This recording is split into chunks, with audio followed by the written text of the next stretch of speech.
प्रश्न 9। उस आयत की लंबाई और चौड़ाई के लिए संभव व्यंजक निकालें जिसका क्षेत्रफल 25a² - 35a + 12 है। तो क्षेत्रफल है 25a² - 35a जोड़ 12।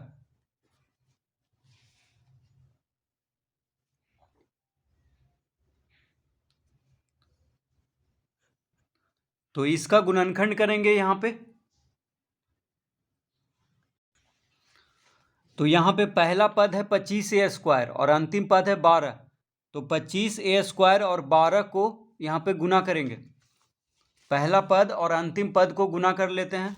तो 25 और 12 को जब गुना करेंगे तो हो जाएगा 300। इसका मतलब 300a² हमको गुना करके लाना है और मध्य पद है -35a। तो मध्य पद को इस तरह से तोड़ेंगे कि जोड़ने या घटाने पे -35 आ जाए और गुना करने पे 300। तो मध्य पद को तोड़ करके यहाँ पे गुणनखंड होगा। तो 300 का अभाज्य गुणनखंड करेंगे। तो 300 का अभाज्य गुणनखंड कर लेते हैं। देखिए रफ पेज में अभी हम यहाँ पे कर रहे हैं। तो 2 से लगाएंगे तो हो जाएगा 150 दूना 300। फिर 2 से लगाएंगे 75 दूना 150। अब 3 से लगेगा 25 या 75, 5 बचे 25। तो इस तरह से गुणनखंड कर लिए। अब देखिए 2 दूना 4, 4 तिया 12 और इधर हो गया 5 बचे 25। तो 25 गुना 12 होता है 300। लेकिन यहाँ पे हमको -35 लाना है, यानी यहाँ पे जोड़ करके 35 लाना होगा क्योंकि गुना करने वाला यहाँ पे प्लस में है। देखिए 300 क्या में है? प्लस में है। तो 25 और 12 को जोड़ेंगे तो 35 तो आएगा नहीं, इसीलिए और को यहाँ पे देख लेते हैं। तो देखिए 2 दूना 4 और 5 चौक 20 हो गया। इधर देखिए 5 दूना 10, 10 दूना 20 और इधर हो गया 5 तिया 15। तो 20 और 15 35 हो जाएगा। तो -20 और -15 कितना होगा? -35। और -20 गुना -15 करेंगे तो हो जाएगा 300। माइनस माइनस प्लस, तो यहाँ पे गुना करके ही देख लेंगे। तो 2 दूना 4, 4 पचे 20 और इधर हो गया 15। तो 20 गुना 15 होता है 300।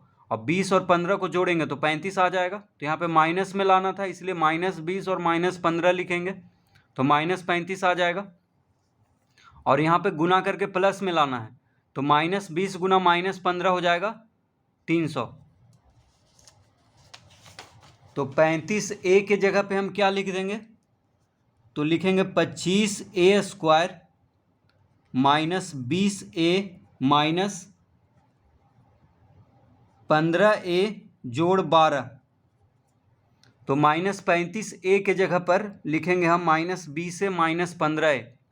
तो -20a - 15a हो जाएगा -35a। और जब ये दोनों को गुना करेंगे तो आ जाएगा 25 गुना 12 आया था 300a²। तो 300a² आ जाएगा, माइनस माइनस प्लस। तो इस तरह से मध्य पद को तोड़ लेंगे।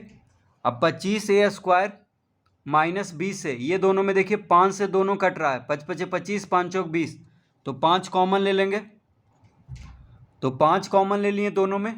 a भी देखिए दोनों में है तो 5a कॉमन हो जाएगा। 25a² में से 5a कॉमन ले लिए तो 5 पचे 25 होता है। तो 5 यहाँ पे लिख दिए। a² में a कॉमन है तो a बचेगा। अब ये माइनस में ये प्लस में है तो प्लस माइनस माइनस। 20a में से 5a कॉमन हो गया तो 5 चौक 20 होता है तो यहाँ पे 4 लिख लेंगे।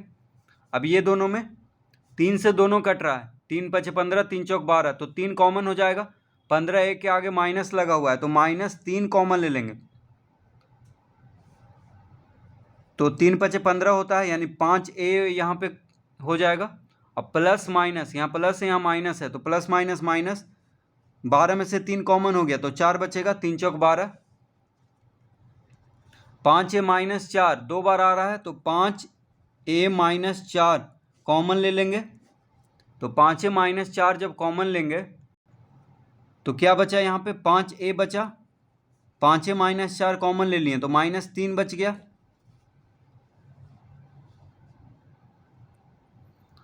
तो यहाँ पे देखिए दो व्यंजक आ गया है, एक आ गया 5a माइनस 3 और एक आ गया 5a माइनस 4। तो कह रहा था कि उस आयत की लंबाई और चौड़ाई के लिए संभव व्यंजक निकालें। तो यहाँ पे निकल चुका है लंबाई और चौड़ाई। तो लिखेंगे अतः आयत की लंबाई बराबर हो जाएगा 5a माइनस 3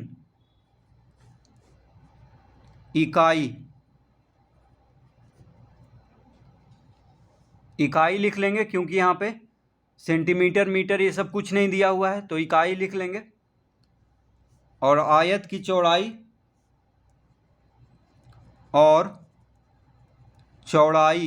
हो जाएगा 5a माइनस 4 इकाई। तो लंबाई चौड़ाई से बड़ा होता है, तो देखिए 5a माइनस 3 बड़ा है 5a माइनस 4 से, क्योंकि अगर a के जगह पे कुछ भी रखेंगे तो लंबाई यहाँ पे बड़ा होना चाहिए, इसलिए 5a माइनस 3 यहाँ पे लिखे हैं लंबाई में, और चौड़ाई हो गया 5a माइनस 4। तो इस तरह से इसको गुणनखंड करेंगे।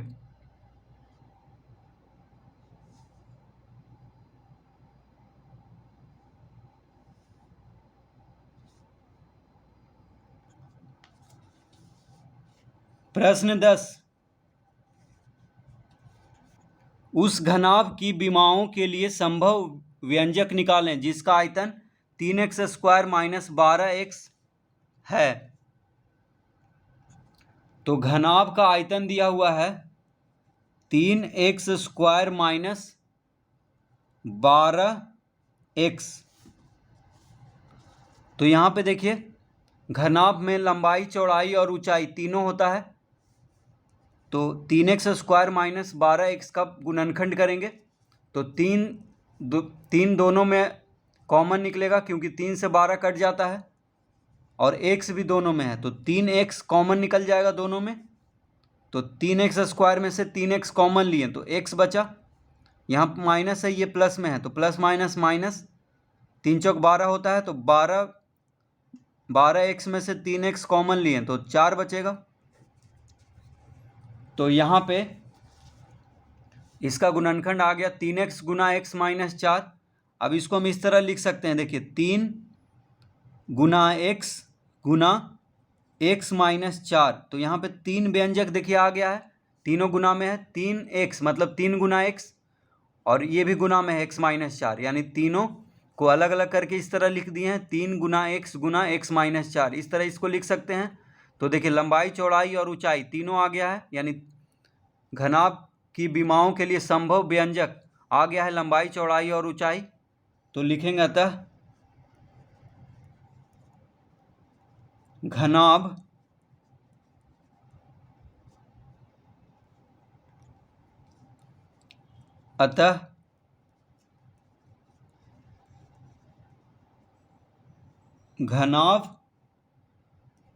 की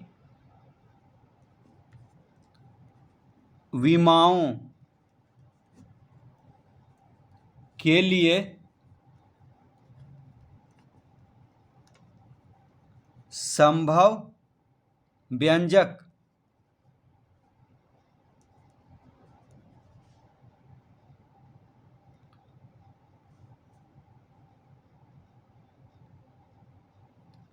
है 3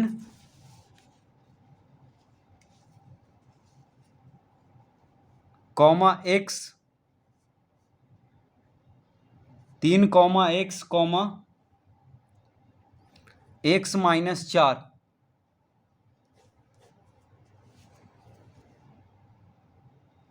तो ये हो गया घनाभ की विमाओं के लिए संभव व्यंजक 3x और x माइनस 4।